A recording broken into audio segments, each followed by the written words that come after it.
Welcome to Fiction Audiobooks. If you enjoy the content, like and subscribing would be greatly appreciated. If you have any recommendations for novels, comment below. Please join my Patreon at https://www.patreon.com/fictionaudiobook. Chapter 1, Well, sh*t. It was a weekend. I was in my house drinking as I do every weekend. I turned 27 today, but I didn't go anywhere and stayed home. It kind of became a habit after my parents passed away because a tsunami hit the cruise ship they were traveling on the South Pacific Ocean. Because of a 9.4 to 9.6 on the moment magnitude scale in Chile caused a massive tsunami of about 30 meters in height. No one survived and the tsunami passed by. The destruction was enormous. Not only my parents but the 3,000 passengers and crew aboard the ship died, and almost 75% of the body weren't even discovered. My parents' bodies were discovered as I told the government to work with them as a priority, as my father was considered the most famous businessman in America, so they had many concerns regarding the situation. I dropped out of college and helped my father in his company. We made the current business we have. At some point we didn't have the money to support our family, but we were able to pull through and make it to the top. It's been over a year now. I still can't stop thinking about my parents as I love them. I miss my mother's cooking and my father who would hound me every time to marry or scold me when I didn't listen to him. When I was your age I already had you. He used to say that all the time. As an only child, I don't have any family members left. I miss them. I said as I drink another glass of wine. And went to my room to sleep. I am currently in Tokyo in the mansion we owned as my mother liked to live here. I went towards my room. I was feeling very dizzy and I just crashed on the bed and slept. After waking up I was in an unknown place that I don't know. Am I still drunk? I did drink a lot last night. That's what I thought as a blue screen came in front of me with what looked like a character profile. Which was empty currently, and on the left side are names of Amiya Shiro, Uchiha Sasuke, Tomioka Jo, Big Chungus. The player can use 3 characters' power in one's body. You can only use a human with no mana or other energy for the main body. Fuck, how much did I drink to see shit like this? Ah, my head hurts, it feels like it's going to split. It looks like character customization with 1 character as base body and full power from 3 different characters. What a weird dream to have. I have been reading way too many fanfics. It's even showing up in my dreams now. The base body should be human. This is hard. I can't use characters that are of other races or have any type of energy like mana, ki, or the works. What the fuck is this condition even here? I don't get it. Is it just harassment for someone like me who has only recently been drawn into ACG culture? A human who has immense talent and potential.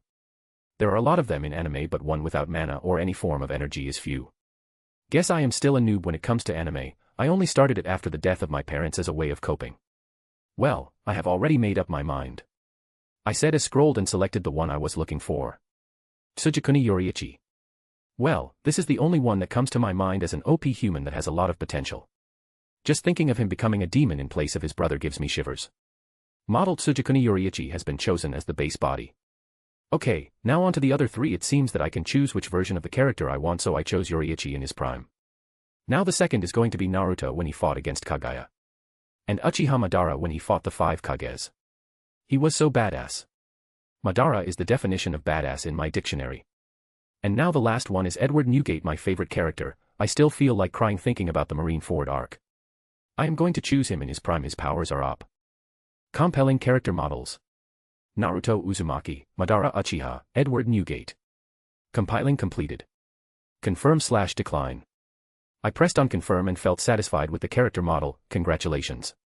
If this was real it would have been a force to reckon with, or maybe that is just my biased view. But, I know this isn't real and I felt my consciousness slipping as my vision darkened. POV. Do you think he's going to be okay? Said a human made of golden light in a somewhat masculine voice with no face. Yes, we should believe in him. Although he was chosen by chance, he is still our child after all, and what kind of parents don't trust in their children? A feminine voice with the same body as the male said, sounding a little angry, replied. OHHH, you are right, he is our son, so he will do a great job, I am sure. HMPH, good that you know. The female looked away. And the male was trying his best to calm her down, or it would be hell for him. Mac POV. I woke up feeling dizzy and I had a really bad headache. I looked around and saw that I was in a different place. My mind was cleared in an instant as I saw a room that wasn't known to me. Where the fuck am I? This was the only question on my mind. Chapter 2, Thoughts. Calm down. Breathe slowly, in and out. In and out. In and Fuck, it isn't working how it's supposed to, those YouTube tutorials lied to me. Arghar. After 5 minutes. I finally calmed down and went out of the room I was in. Walking towards the kitchen, I noticed that this house is big for one person to live in. Why am I here? Who brought me here? Ah, fuck. My head. I felt like my brain is being ripped to pieces. I got memories of someone else in my head, and only after 5 minutes did the headache stop. I sat on the sofa in the living room. I'm in another world. How did I get here? I haven't heard anyone sleepwalking to another dimension. Wait, on second thought, I know someone who might do that. Well, jokes aside. Okay, enough mopping around. From the memories I have now, I live here alone. And the parents of the one whose memory I have died 6 years ago in gate incident. They left the boy with enough money to last 10 years easily with the house that I live in. And some property around Seoul. Was that dream true then? Do I have those powers? I thought as a blue screen appeared in front of me. Beginner gift pack, do you want to open it? Confirm/decline. I touched on confirm. Standard Nichiren Katana, a normal Nichiren Katana used by the Demon Slayer Corps.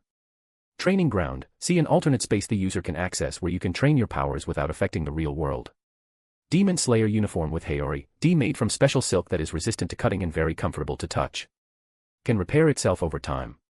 Points, 1. Okay, so now I have a weapon and equipment for hunting. I thought it might be a little odd to wear this in modern times, but it's the best I have, and I have to start quickly if I want to be ahead of everyone, because the world I am in is solo leveling. I remember some parts but not the whole story. There are many dangers in this world, but I don't care, I'll live how I want. Even after getting the powers of Naruto, Madara, and Whitebeard at their peak, if I still act like a coward, then I don't deserve this life. I miss the Naruto series. After it finished I was excited the new one will come, but man, Boruto practically threw me into depression again. It's good that I died and don't have to witness more of it. A/N, well, aren't you lucky? I stood up quickly as I didn't want to think about Boruto and question my existence again. I made breakfast for myself as I was hungry. After eating I took my phone as I want to check where the world has reached in terms of storyline. I opened the phone and typed about the double dungeon incident. After scrolling through the pages, it showed the article talking about the incident. It happened almost 2 months ago, so 1 month before Sung Jinwoo goes for the revaluation and 2 months before the Jeju Island raid. I have enough time, I'll go for the rank evaluation in 2 days after getting used to my powers. With these thoughts, I put the smartphone down and thought. Status, and a blue screen appeared in front of me. Status. Name, Sujikuni Haru. Level, 1, 0/1000 XP. Age. Stats. Strength, B+, 4,500. Agility, A, 5,500. Vitality, S, 7,700. Intelligence, S, 7,500. Chakra, Mana SS, 10,000. Charm, B+, 8,500, can't be increased with points. Points. Inventory. Standard Nichiren Katana, E. Demon Slayer uniform and Haori, D. Store. Okay, it is easy to understand this. The mana is showing in the same place as chakra, so I can assume that I don't have to worry about having a different energy source than others. It's convenient. And what is this? I tried thinking about opening it but it didn't work. I even touched it with my fingers and guess what? It still didn't work. I'll just leave it be. I want to focus on other things. There is also a store. I want to know what I can buy from this. I thought about opening the store and it opened. So I can control it with my mind. It's better than letting people think that I am an idiot while poking at empty space. Not that someone in their sane mind would do that. The shop opened. What I saw was an online shop-like interface in which there were categories, such as ingredients, weapons, accessories, potions, and armor. There was no skill section. Guess I can't buy skills. I clicked on ingredients and it opened and showed what was available. Fountain of Youth, SS+. If someone drank a mouthful of it, the person will gain eternal youth. It is an ingredient that can't be found in the mortal realm anymore. Price, 21,000 points. Branch of the World Tree, S+. The branch of the World Tree is used to make magic staffs. Price, 16,000 points. So there is stuff like this, huh? I don't need it now but maybe later. I scrolled a bit in ingredients and saw there was raw meat, metal, herbs, and more. I scrolled through other sections as well and there were items like this. The weapons section had weapons like swords, spears, katana, hammers, shields, you name it. Accessories had stuff like grimoires, rings, earrings, necklaces, and bracelets. Potions are pretty self-explanatory as they have potions for SS rank to F rank, potions for healing, diseases, status effect, haste, hair growth serum, and Viagra as well. And armor section had different armors from full metal, chain, leather, armor-like clothes as well as bikini armor. The better the quality, the higher the price. After seeing this, I made up my mind to train. I have to go to evaluate my rank in 2 days. Even if I know the result, it's better to do it fast so that I get to level up. I am powerful, but I need to adjust to it since I have no prior experience in using powers. Like, come on, I am from a completely normal world. Father, mother, please watch over me. Man, I feel like a child again. With this thought, I opened the training ground. Chapter 3, Abilities. I felt the space around me change and I was inside a clearing in the forest. This forest had a lot of trees here and there, but there is enough space to move around. I was excited to use my powers, so I first took out my katana and took a stance from my memory. I wanted to adjust my breathing, but I was subconsciously using total concentration breathing this whole time. I was shocked for a second and then thought it was only natural for me to be able to do this, as Yoriichi used it like normal breathing. He had access to the see-through world since being born. He was able to beat an experienced swordsman the first time he held a sword. That talent is way beyond what you can imagine. Even Muzan said the real monster wasn't himself but Yoriichi. Now after thinking about this, I started using the different forms of the breath of the sun one by one and started to get the hang of it almost instantly. My Nichiren blade had a dark red color. It looked fucking cool. Then I used the 13th form of the breath of the sun. The combination of all 12 forms started. And boy oh boy was it magnificent. I can do this all day. After doing this for an hour and getting used to it while experimenting with different patterns, I stopped. I don't emit any killing intent or hatred, so it was impossible to sense me with those means, as I am practically invisible to those who use bloodlust as means to predict attacks. I would go unnoticed and my speed was not something to scoff at. Even I got confused and almost tripped but got the hang of it. My speed is way too fast when compared to the characters in solo leveling. It's almost like instant teleportation like Minato but without any jutsu, just strengthening my body with chakra, and this was the result. Without chakra, it will be half of this speed, which is still fucking fast. It should be like when the Raikage uses his Raiden chakra mode. I did chakra control practice for half an hour to get good control over it so that I can use it without a problem, and then made 10 clones and sent them to do practice chakra control and different jutsus. I can use all chakra natures, so don't have to waste time on training them as well. I looked around and the forest is pretty much destroyed. What surprised me was that it was going back to normal at a slow but steady pace. So I don't have to worry about it being like this. After thinking for some time, I moved away from the clones and went in one direction. After I felt I was 10 kilometers away from them, I thought of using Haki and started searching through the memories. And found how to use it. I meditated for a bit and concentrated to see if I can use Kenbunchika Haki. It took me some time, but I was able to get the hang of it in around 3 minutes. I was able to sense the tree leaves falling with my eyes closed. I have a range of a circle that has 5 kilometers as a radius. While spreading the Raiten chakra, I was able to increase the radius from 5 kilometers to 7 kilometers. It was a bit hard to get used to the information flowing into my brain from my surroundings. But I got used to it. I guess it's thanks to my intelligence stat. It might also be the reason why I can understand stuff so easily. After playing around with Kenbunchika Haki for an hour, I was able to figure out other abilities such as emotion sensing, strength sensing, intent sensing, and I was then practicing it with my clones. I will stop it here as I can't use the advanced technique yet. It will take some training to do that. And then I used Byuso's Hoku Haki, which came so naturally that even I got scared. I was able to imbue my Nichiren blade with Haki after just 5 tries. I was able to use it with no problems at all. After an hour of practice, I was able to use the advanced techniques of Byuso's Hoku Haki such as emission and internal destruction. It was awesome to destroy trees without even touching them. Emission is something sufficiently skilled users of Byuso's Hoku Haki are capable of letting the power flow out from a part of their body, usually their hand, and unleash a small invisible burst which will knock back anything in their body part's immediate vicinity with the force of a very powerful punch. Thus, the user becomes capable of striking and harming people and objects without making physical contact with them. And internal destruction is a step above the technique of emitting Byuso's Hoku, is using it to destroy objects from the inside, which can be done by touching, grabbing, or even emitting Haki toward the object. Against opponents, this technique wreaks tremendous internal damage and currently is the most destructive known Byuso's Hoku technique. These are good techniques, and finally, I was on House Hoku Haki. I was able to feel it awakening in my body from when I started training. I was able to use it in its basic stage with no problem after an hour of practice. Man, I don't know what time it is now. I don't care. I don't feel any fatigue. I need to be familiarized with my abilities as fast as possible. After 2 hours I was able to use domination, incapacitation, and pressure. I had to practice non-stop to get used to it. Man, it's a bit hard to be able to imbue House Hoku Haki in my weapon, as I have a feeling it will turn into dust. I need a better sword before I can continue this training.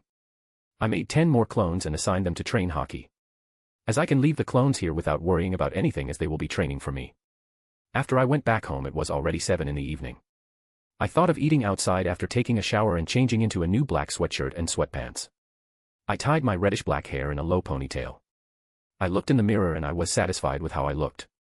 Looking handsome, aren't we now? What caught my attention were my eyes. Just imagine Toneri's eyes, but red. It looked beautiful, like gems that were carved by the god himself. I stopped checking myself out and went to wear my shoes. After wearing white Air Force Ones, I took my wallet and key from the house and locked the door. "Haru Appa, where are you going?" I heard a cheerful female voice behind me. "Haru, are you going somewhere?" I heard a male voice. It was a clean and deep voice. Fuck, I was so focused on training that I forgot about them. I was cursing myself for some time, but then turned around and saw the male and female pair. Chapter 4, Siblings. I forgot to properly look through my memories after I got them. How did I make such a mistake? I turned my head and said with a slight smile. "Hello, Jin-ah and Jin-woo. I am going outside to eat." "Where are you going?" Appa and I are going to eat outside as well." "Haru Appa, do you want to come as well?" Jin-ah said, smiling cheerfully. "Yes, why don't you come with us?" Jin-woo spoke, agreeing with Jin-ah. "Of course, let's go," I said normally, and we started walking like normal. We went out of the building towards one of the pork belly shops, following Jin-woo on the left, Jin-ah in the middle, and me on the right. To say we were the center of attention was an understatement. Pretty much everyone was looking at us. Hey, look at them, what do you think their relationship is? I would kill to be between those hotties. How lucky of her to be with those two. I like the one on the right. Me too. Yes. I like the one on the left. But the right one is a hottie as well. Are they idols or something? Jin-woo and I both sighed at the same time. This is new to him, but it was a common sight to me. "Both of you are popular, especially Haru Appa," Jin-ah said teasingly. I just pulled her cheeks. "Don't tease me, all right?" Sorry. "It hurts," she cried. I released her and she started grumbling about me being unfair with her cheeks a bit red. Did I pinch her a bit too hard? Jin-woo was laughing on the side. "Did I pull your cheeks a bit too hard?" I said, patting her head and smiling gently. Her cheeks became redder as she moved my hand off her head and looked away. What's going on? Why is Jin-woo looking at me with a complicated expression?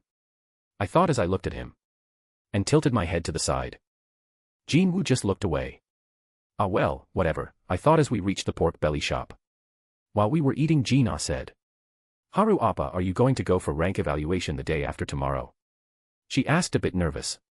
Jin-woo was also looking at me. "Yes, I will go the day after tomorrow," I said to Jin-ah and Jin-woo.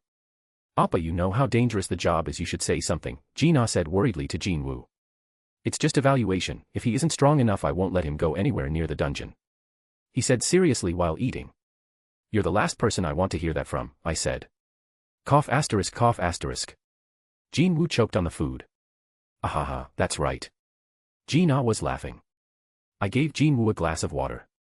I don't want to imagine Ashbourne's face when he sees the person he chose to fight the monarch die while choking on food. On second thought, I think it will be quite the scene. Jin-woo gulped the whole glass of water and looked at me angrily. I only smiled back at him as if saying, "Did I say something wrong?" He just looked away. Because he knows the best that it's the truth. Even though it wasn't as bad as in the novel, we both trained in swordsmanship together. Or more like I taught him. So he was in much better shape than before. From the memories I have, when my past self went to visit him after the double dungeon incident, I punched him in the face after Jin-ah left. Although he is older than me, we don't act like that as we have known each other since our childhood. 10 years ago, Jin-woo's father went missing. My parents helped Jin-woo's mother with what they could. They were friends, so they helped each other. 4 years after that, my parents passed away in a dungeon incident. Aunt Kyung-hae helped me a lot.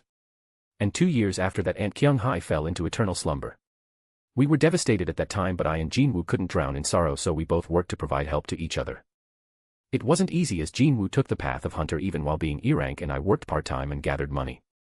There were times when raids didn't go well for Jin-woo, or he was in the hospital and wasn't able to make enough money to support Aunt's medical bills. So I helped him during those times. Jin-woo and Jin-ah are akin to my siblings to me. In this world, I do feel the same affection for them because of the memories. Or have I always wanted siblings? I don't know what it is, but it's fine, isn't it? I'll cherish what I have. Don't worry, I won't create a problem like a certain someone. If I can't become a hunter, I won't do it, I said, smiling while looking at Jin-woo. I gave Jin-ah some pork belly that I cooked. Do you have to bring it up all the time? Jin-woo said as he smiled bitterly. And we continued eating and talking. And on our way back home, we talked a little about what we were doing and minor things.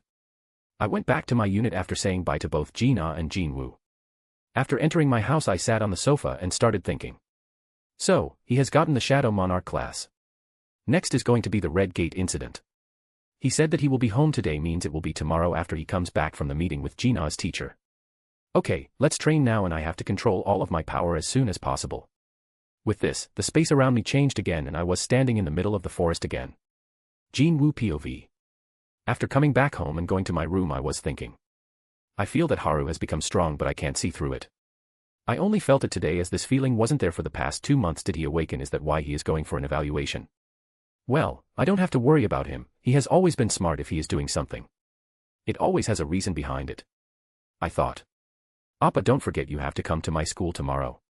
I heard Jin-Ah's voice. Yes, go to sleep now, I said as I summoned an item from my inventory. It was a key that I got after defeating the gatekeeper. I have to become more powerful to protect my family. With those thoughts, I went to sleep. POV. Interesting, that boy is interesting, said the black armor in darkness as it opened its eyes while thinking about the red-haired boy. Show me that I didn't make a mistake choosing you, I voice said while thinking of Sung Jin-Woo before closing its eyes again. Chapter 5, Something to Do. After checking up on my clones to see if they are still training or not, I went far from that location and started thinking. It's time, I said as I tried to activate my Sharingan. My red jewel-like pupils started to glow and started to change. If someone saw me they could see that my pupils were spinning. 1 tomo, then 2 tomo, and then 3 tomo. I stopped here and saw myself in the hand mirror I had. I looked dangerous and beautiful at the same time. I guess it's my charm because these eyes suit me this much. Even with my long hair and somewhat feminine face, I don't look like a girl at all. I look masculine and handsome, which has caused me way too much trouble with females and idol agencies over the years in my past world. And the same was true for this world. That's what I got from my memories. With Sharingan I feel like the time around me has slowed down and I can see the mana around me more clearly. With this, my techniques are going to be more powerful as I can increase my chakra control by another level. But there is one thing that is bugging me here. Why is Jin-Woo so weak? He should be approaching S rank as he was able to clear the red gate that turned into A rank in the novel around this time. But if I were to rank him according to my system's ranking he would be D+ at best. On what power ranking is my system based on? I was confused about this from the time I met him but didn't let it show on my face. And I can sense his emotions. Curiosity and worry, that's what he felt when he heard me saying I will go for the rank evaluation. He was genuinely worried about me, which is good I guess as he isn't suspicious of me. Even if he is, it isn't going to change anything as people change. Some change after years, but some can change overnight. That's just how humans are, they change based on their surroundings. Now I thought of activating my Mangekyo Sharingan. My pupils started spinning as I opened my eyes and I felt information about my techniques in my head. The ability of my right eye is Teo no Ikari. It was a technique that lets me use flames and summon them within a given range. It's kind of like Amaterasu that Itachi had but more powerful as I can control the temperature of the flames. And they won't stop burning until I stop it. The ability of my left eye is Genso no Yumid, is a technique that lets me trap my target into a dream where I have full control over what they feel and experience. Even the concept of time and space is mine to control. They can't break free of the dream unless they have higher willpower than me, the caster. Both of the abilities are powerful. I won't be using them for now until I can open my eternal Mangekyo Sharingan, even if I don't have to worry about going blind. As it will take some time for my eyes to absorb enough chakra to evolve, and after that comes the Rinnegan. Well, I am satisfied as with this power no one can pose a threat to me, least those who are known at this point. And it's still time before the monarch's attack. I looked at the hand mirror with my Mangekyo activated. It was an 8-pointed star pattern which was kind of similar to Sasuke's Sharingan. Well, now on to the power of Devil Fruit of Whitebeard, Gura Gura no Mi. Well, I know how to control this and I know what type of power it holds as someone who has seen the anime. It was a sight to see him fight in the Marineford arc. Just like Boruto, this arc from One Piece can send me into depression. I still tear up when I think about this arc. I wish that Garp didn't hold back and fucking destroyed Akainu. Well, no point in dwelling over it. I punched the ground with the Devil Fruit ability and Byusosoku Haki on my hand. And boom asterisk. I had cold sweat at the power of this, as felt the whole space shaking in a crater of a depth of 100 meters in the ground. Okay, I won't be using this often.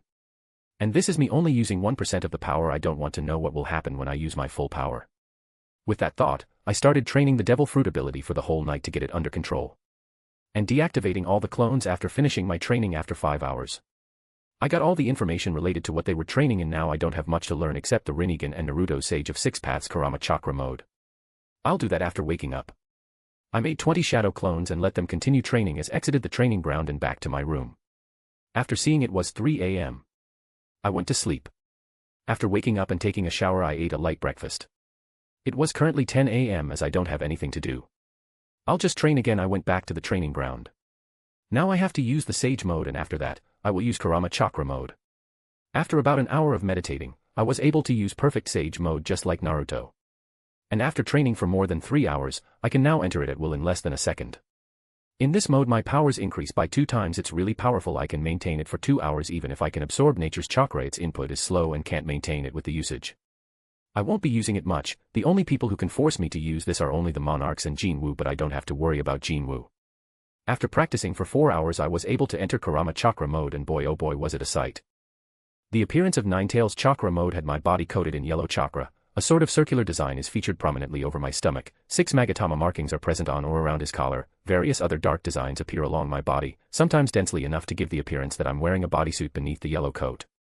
With 9 truth-seeking balls behind me.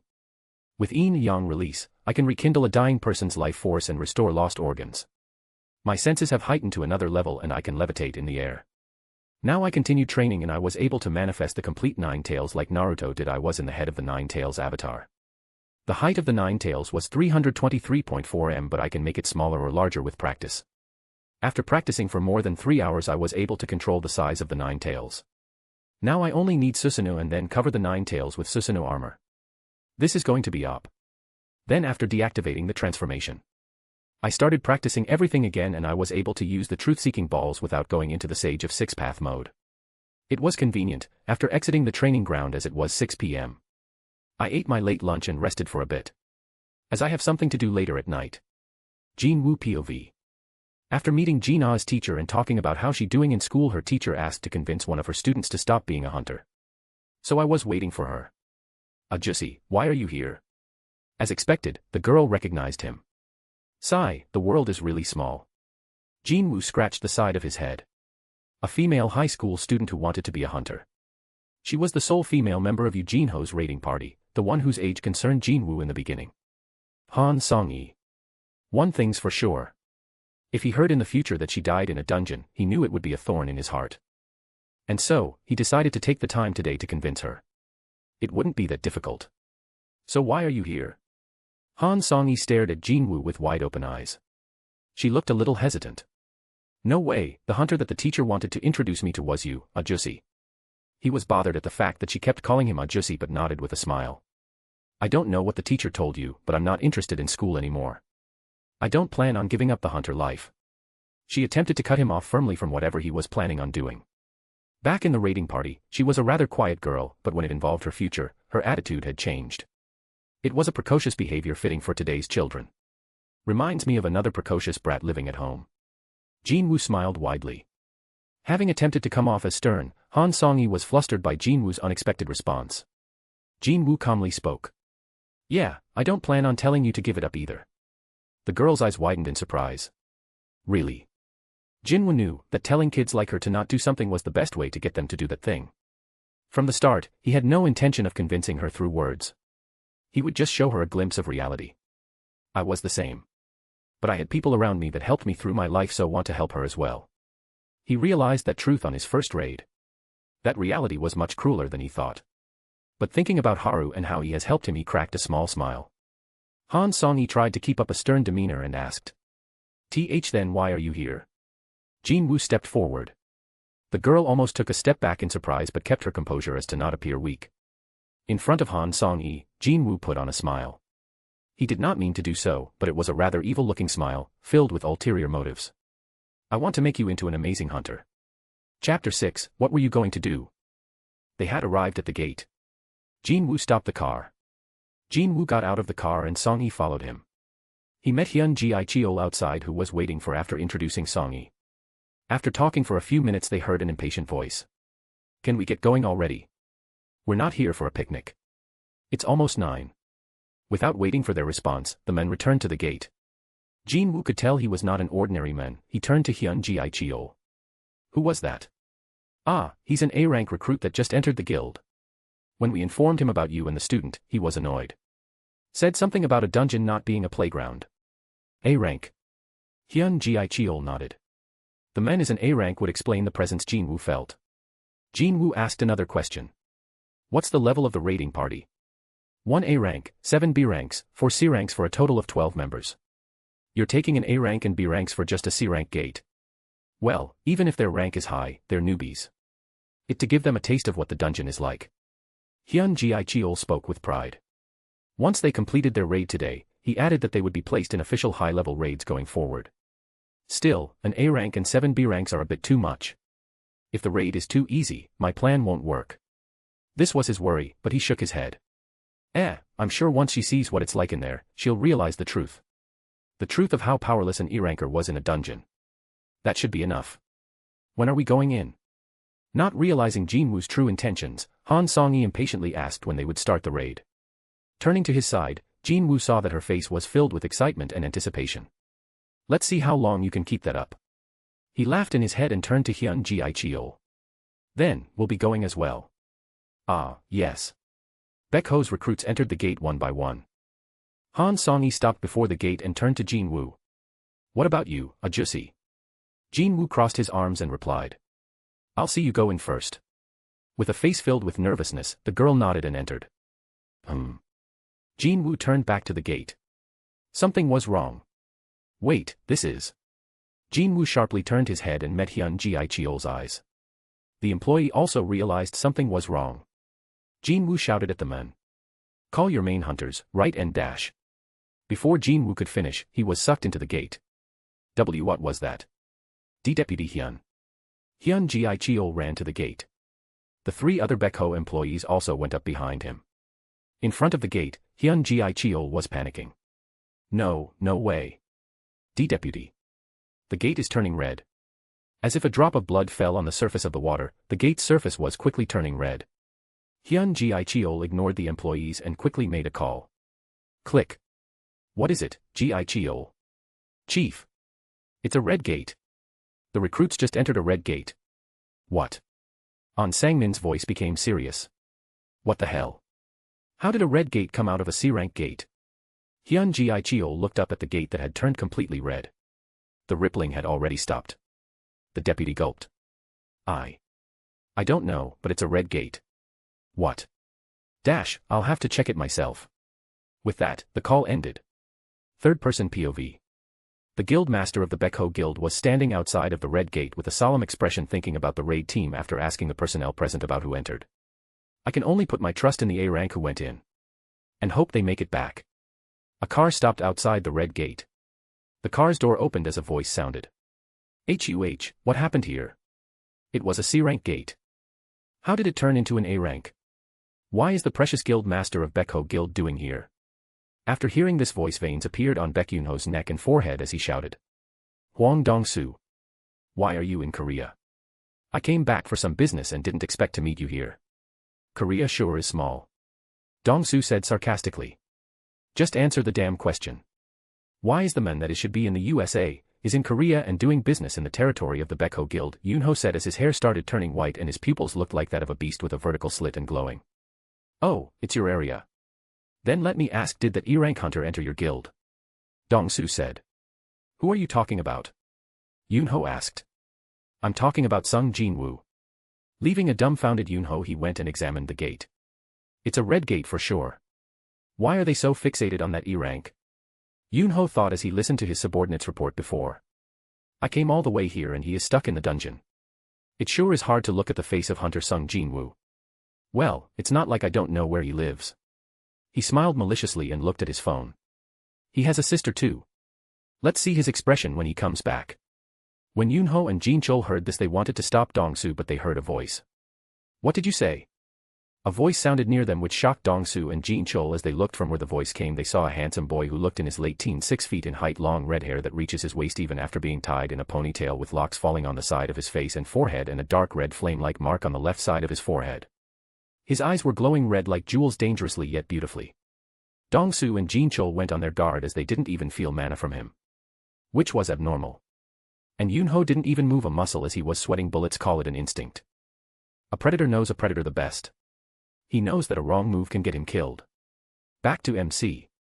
I went towards the red gate where I know Dong-su is going to come to find Jinwoo. I want to convince him not to do anything against Jinwoo's family. Around this time Uncle Il-wan came out of a dungeon in America. And he accused him of being a monster, as if thinking that he can get him killed to get back at Jinwoo. And after that, it created a chain of events in which Uncle was announced to be the murderer of Hunter Christopher Reed and was wanted all over the world. I'll just make sure that he doesn't do it again, even if I have to use force. I reached the red gate and I heard. I came all the way here and he is stuck in the dungeon. It sure is hard to look at the face of Hunter Sung Jinwoo. Well, it's not like I don't know where he lives.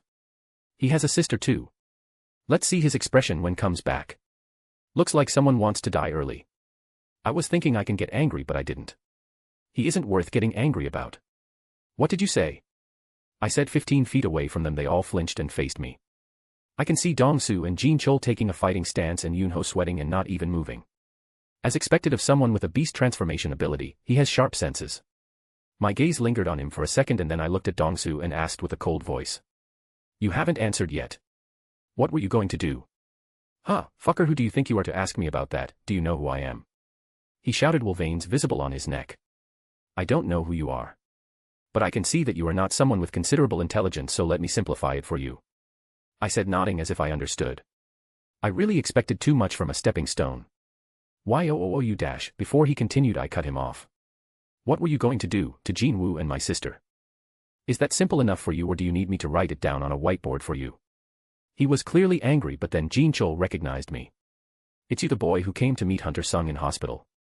And Dong-su's ears perked up as he looked at me and smiled with a toothy grin, seemingly forgetting the insults. You know him. Saves the trouble of going to find his family. As for what I am going to do to his sister, I don't think it's hard to guess. Ha ha ha ha ha, he laughed maniacally. Even if the hunters are under control, they can still get away with crimes if they are highly ranked and have enough money. What are you gonna do about it? You don't even have mana, you're a normal civilian. And you are his friend, right? And as you are angry, your relationship should be close. Let's see his reaction when he sees you with your arms and legs broken. Given he comes back alive. I'll get his sister later. He said as he made his way towards me, walking, and was about to grab my arm. Trash is still trash no matter how you present it. Stop, Yoon-ho said as he had difficulty speaking. His instinct was screaming to him, run away, but as a guild master of one of the top guilds he could run away. He wanted to stop Dong-su. But was too late. You're not hurting a civilian even if you are an S rank. You won't get away with it. Jin Chol said, wanting to stop Dong-su. But what they saw next was not something they imagined. Who they thought was a civilian was holding Dong-su's arm. I grabbed his arm and squeezed a bit, causing him to scream. You bastard, what are you doing? He tried to take his arm back, but it didn't work. I'll show a bit of my power to them. I thought as I released a bit of house hoku haki to intimidate him. And the structure around us started to shake and concrete started cracking. As the haki was released, both Jin Chol and Yoon-ho stiffened as they weren't even able to move. The normal personnel were looking at me trembling, some even pissed themselves. I have enough control over it to not knock out anyone I don't want to. But still, they are still normal people. I should finish it as soon as possible. I thought, and looked at Dong-su, who was trembling like a mouse cornered by a cat. What were you going to do? I asked him as looked him in his eyes. And broke his arm. Ergagha. His miserable scream sounded all around the area. As blood flowed from his arm and his broken bones were poking out of his skin. Kaya Iya, a female member of the personnel from the Baekho Guild, screamed looking at this. And the male members were pale. Yoon-ho and Jin Chol wanted to stop me but weren't able to move. Even if they were able to, they didn't know what they would do. As they saw me manhandling an S rank. I didn't hear your answer. I looked him in the eye as he was trembling. I activated my Sharingan and used the ability of my left eye, that is, Genso no Yum, and brought him into a dreamlike space that looked like a barren land with tall mountains everywhere, and the sun was high up in the sky, shining ominously with dark red color. I looked at him. I have 1 second to make him regret ever doing anything to anyone related to me and Jinwoo, and instill it in him. That every time he thinks about it he feels pain across his body and remembers this. Then I started to torture him with what I knew. I did this for 7 days by breaking every single bone in his body over and over again, then stabbing him in different places and killing him over and over again. It wasn't much, but I didn't want to waste any more of my time on this trash. He was begging me to stop through the process, but I didn't, and made him know what he shouldn't do. After coming back, and a second didn't even pass. I said as I looked at Dong-su, who passed out, and stopped the house hoku haki. Ha, ha, ha, I can hear both Yoon-ho and Jin Chol gasping for air, and asked. Did Jinwoo enter the gate? I asked Yoon-ho. Yes, he did, but we don't know if he'll make it back. As it's a red gate. He said after calming himself down. He'll make it back, you should worry your guild members, I said plainly.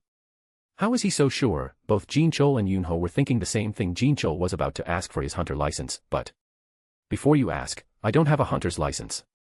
I will be coming to the association tomorrow for an evaluation, I said while looking at Jin Chol. Now I will go back, I said as I vanished. Outside of the red gate. Silence. No one said a word. Who was he? He has that type of power after just being awakened. Jin Chol and Yunho thought. As Yunho said to the healer from his guild to heal Dongsu.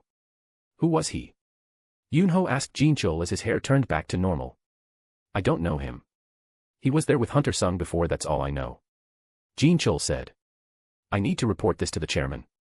He thought. Both of them had questions, but one thing was for certain: they will get their answer tomorrow. Read the author's note. Chapter 7, A Lively Day. Third-person POV. After Jin Chol took the unconscious Dongsu away from the red gate to the hospital, Yun-ho was left to his thoughts. I hope that E-rank comes back alive, so that he can make a connection with the boy from earlier. He is Korea's 10th S-rank hunter. Or maybe even higher than that.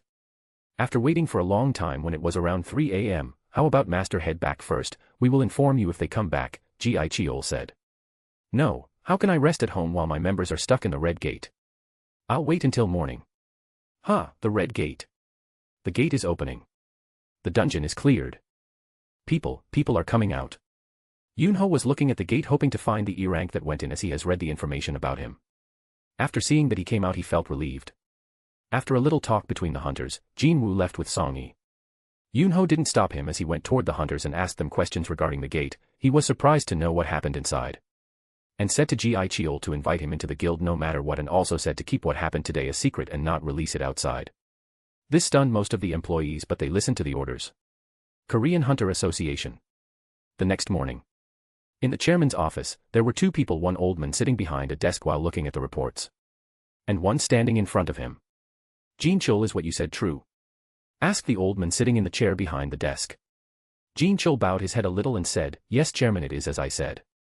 The old man nodded his head, feeling it hard to believe the report, but he was also looking forward to meeting the boy who did all this. After looking at the document, he saw the boy in question. Tsujikuni Haru, a boy born to a half-Korean, half-Japanese father, and a Korean mother. Strong enough to manhandle an S-rank hunter while keeping another S-rank and a top-tier A-rank from moving. The boy is strong. This will cause some problems as he is of Japanese descent. But he has citizenship of Korea and all the documents are here. Anyway, they can clamor all they want, but it won't disturb us from getting another strong S-rank. Are you sure he is going to come today? The old man asked Jin Chol. Yes, that's what he said. Chairman, go. I will wait for him in front of the reception. The old man named Go Gun. He nodded and moved on to the next topic. We received a call from the director of the Federal Bureau of Hunters that a Korean hunter came out from a gate in eastern USA. The old man said as he looked at the document sent by the director of the Federal Bureau of Hunters, and saw the name Sung Il Hwan. He then looked at the man's family details and thought. He disappeared in a dungeon 10 years ago and was presumed dead. He left behind his wife and 2 kids. 1 boy and 1 girl. His wife fell into eternal slumber 4 years ago, leaving the kids alone. The boy became a hunter and the girl is still studying in high school. Send someone to bring him back from America as soon as possible. The chairman said to Jin Chol. Jin Chol nodded and took the papers, giving the president a bow. He left and went to his office and looked at the papers. And he was shocked. Sung Jin Woo, why does everything revolve around him? First, that boy, and now this case. He felt a headache raising and wanted to have a drink even if he wasn't good with alcohol. Sigh, whatever, I'll just do my job. After saying that and picking up his phone, he called someone. Hello, Songmin, you have to go to America. Jin Woo POV. After waking up in the morning, he was still angry about not being able to make the leader of the Ice Elves into his servant. He took a bath and thought about what is going to happen from now on. When he saw a message that Jin Ho arrived downstairs, he quickly went to meet him and said, Okay, let's finish our raids now. While smiling as he thought of going with Haru to the rank evaluation. But didn't, as he wanted to finish the work he had. Okay, Hyung, Jin Ho said excitedly as he started the car. The United States of America. Federal Bureau of Hunters. In the office of the director David Brennan. There were 2 other men. Do you want to go back after everything we've offered? If you want, we can increase our offer, said the director to the long-haired men.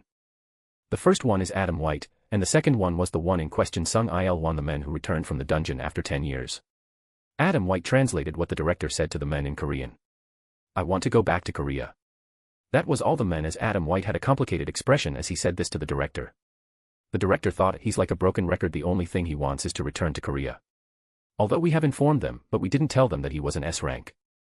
I wanted to keep him in the country, but it isn't working. He shook his and told him to wait, as the people from the Korean Hunters Association are coming to take him and will inform his family. Il-1 just nodded, thinking about his family, his friends, and their child, which he thought was his own kid. I hope they are all right. I want them to live in peace even if it costs me my life. That's all he was thinking while going back to the room given to him. Back to the MC, I was yawning after waking up, then I took a quick shower and after breakfast.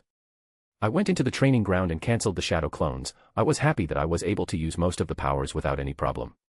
I was able to recreate Raisnon and Chidori with their variations. I made the shadow clones again and told them to continue training before exiting the training grounds. I changed my clothes into a white sleeve shirt and black pants with white shoes. After taking my wallet and phone. It's 12 already. I thought as I went towards the Hunter Association. After 10 minutes, I reached the place and went in towards the gate and saw Woo Jin-chul waiting near the reception. He looked at me, bowed a little and said, "Follow me."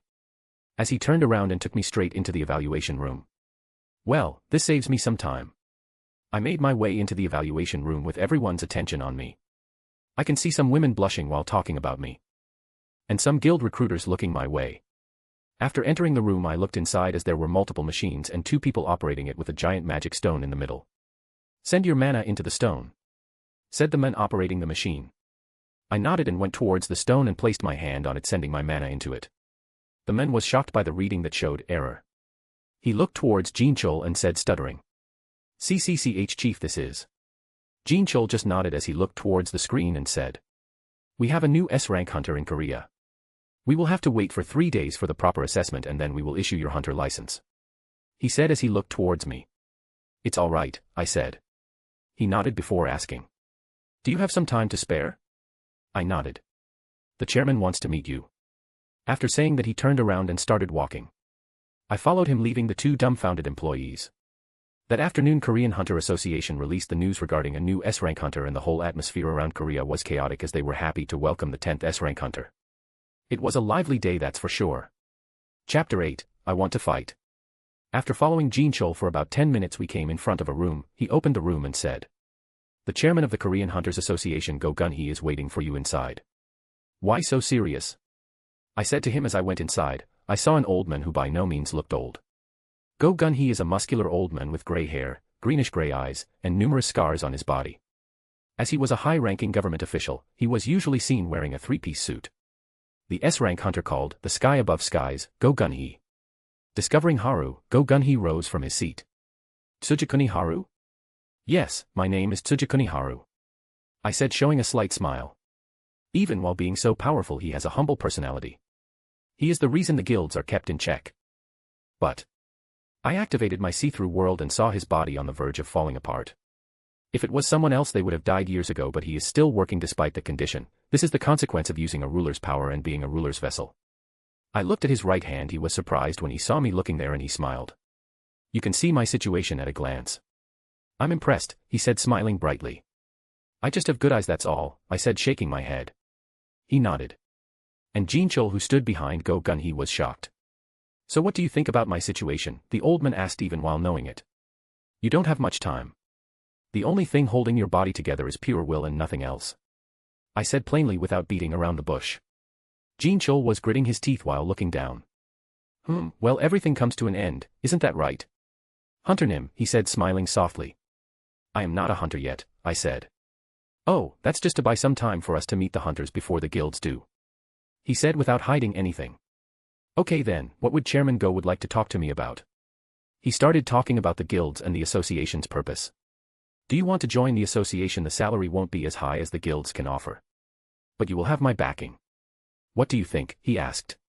Go Gun-hee's face turned very serious. "Most importantly, the association needs Hunter Tsujikuni Nim, a man wielding a powerful strength like you." The elder's eyes became keen. "Well, time will tell what kind of a man you are." As long as Haru said yes here, the association president had no qualms about supporting him with everything he had. That was the value of the S-rankers. I think I've said enough. I already knew he will say something along these lines. And I already have my answer. Daga Kotawaru. Which shocked Go Gunhee. Is it about money after all? Why did you refuse? He asked, wanting to know the reason behind this. I would rather fight magic beasts than leaving him dumbfounded, I continued, since my words didn't explain what I wanted properly. I would rather be on the front line than argue with some old bats who only think of their profits, I said as I sent him my message. He was shocked at first and then, ha ha ha, old bats looking for personal gains. An accurate description. Ahaha, he felt his heartbeat vigorously like he was a young man again. Okay, I understand, he said as he understood what the kid wanted to convey to him. As an elder, he can see the look in the eyes of this kid that he isn't lying. Those eyes are telling the truth. His opinion of Haru made a 180-degree turn. How long has it been since I felt like this? If I was just 20, no, just 10 years younger, I could be fighting alongside men like these. Ba dumb, ba dumb, ba dumb. Go Gunhee placed a hand on his chest. The heart that could have stopped any minute was now beating furiously. To think that my heart could make a sound like this. If I have a way to make you healthy again, what would you say? I said as I have a good impression of him, as I know what he did in the future and how he has been working even after his retirement. The room became silent again. They were both looking at me like they couldn't believe what they heard. Are you telling the truth? Go Gunhee asked, his eyes glowing. Jean Chol was dumbfounded and didn't even move. I nodded and made some bullshit reason. Because of my special eyes, I can see your problem, and also because you have a strong body and, more importantly, a strong will and determination. So what is your answer? I asked him with a serious tone. What do you want for this? The old man knew that nothing was free in this world. If what he said is true, then he must want something. I have 2 requests, would you like to hear them? I asked him. He nodded with a serious expression, as he thought that the kid was lying to him. He has used every possible means, but it didn't work. First, I want to be able to enter gates alone, as I don't plan on joining any guilds. Second, I don't want anyone to know that I healed you. What do you think? Chairman Go was surprised after hearing my words. I thought he would ask for something outlandish. But it is this simple, even if we don't allow people to enter gates alone. But from what I have heard and saw today, I will let you the gates alone after your assessment is completed in 3 days. I'll see if you are powerful enough to enter the gates alone. I don't get your second request. Why hide your healing ability? You can make quite the money even without being a hunter. The old man asked, seeing the face of the young man looking for changes, but it didn't change, as his eyes were filled with the same determination as before, as he said. As I said before, I want to fight, and I don't want some idiots who want to live a few extra years to hound me, I said simply, and continued. So have you made your decision? He nodded. Put your right hand forward, I said to him as I stood up and went next to him. He did as I said, and I used the ability to heal him with my see-through world active. It took half an hour, after which I stopped and looked at him. How do you feel? I asked him, and he was shocked as he felt his body had more strength than before. He felt like he can live for another 10 years without any problem. Now I can search for a successor without a problem. Thank you very much for this, he said, wanting to bow, but I stopped him. All right, now I will go back home, I said as I left without waiting for their response. After reaching the apartment building, I sat on the sofa and thought, did I do the right thing? Well, it's all right, whatever.